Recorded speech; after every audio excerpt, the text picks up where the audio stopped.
Climate change has been felt everywhere. Australia has been experiencing devastating bushfires, and closer to home, parts of South Africa have been crippled by drought. Thousands of delegates will gather in Glasgow later this year to discuss the world's climate crisis as the UK, in partnership with Italy, play host to this year's COP26. The UK's climate change envoy is in South Africa ahead of the summit. Nick Bridge joins me now. Very good to have you with us. Thank you for having me. Very me. important topic, frightening one. Are we losing the battle against climate change? I was just speaking to a guest in the last hour who was just saying that food prices have spiked in South Africa because of climate change issues, what we're seeing in Australia. Are we losing? Well, definitely we're seeing the impacts more and more every day, every year. The science is blindingly clear. We're experiencing it, you're experiencing it, you've just described across South Africa, we're experiencing it globally. But it's the poorest and the most vulnerable communities who really are being hit. I think that we've had a really important and historic agreement 5 years ago that we all need to get together globally and tackle this problem. And what you've just described as the UK hosting later in this year, 5 years on, is this critical time when we all have to come together and redouble those efforts. So at the moment, the gap between where we are and where we need to be is still widening. And we have to make transformational change to our economies and support our environments and our communities to tackle the problem. Why is it widening? Because we're still emitting carbon, fossil fuel related gases. We've had, the UK was the first country in the world to have an industrial revolution founded on coal.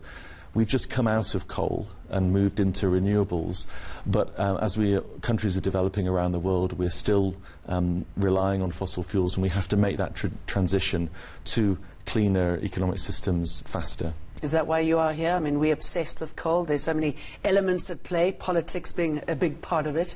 What's the conversation there? Well, having really good conversations, coming here is one of the first places we are engaging this year. I think there's two really great areas of partnership. One is that clearly South Africa is an important, influential voice in Africa, globally, and we want to be working out together how we make a success of Glasgow. But secondly, to understand the dynamics in South Africa, the realities. It's incredibly important as we make these inevitable changes to our economies that we do it in a way that supports communities, supports societies. And the great thing, if one is trying to be optimistic about this, I think we have to have hope and we have to have optimism, is that if you're doing this for clean air and for jobs, for livable cities, for our children, to create new industries, then all of this can be done by making the transition. We just have to do it in the right way, in a smart way. Okay, we get it. The science is there. The facts are there. How much buy-in are you getting? I mean, we've got Donald Trump, who just negates everything, and he's having a devastating impact on many countries and people who think, well, if the leader of the most powerful country in the world is going that route, why shouldn't we? Yeah, it is very difficult with the president's position. There's no doubt. I think that the politics of this are challenging, but the big change from 5 years ago when we all committed to action is the economics of it. So to take the UK example, I mentioned that we had 40% coal in our mix 7 or 8 years ago. 2 years ago, a historic day with zero coal.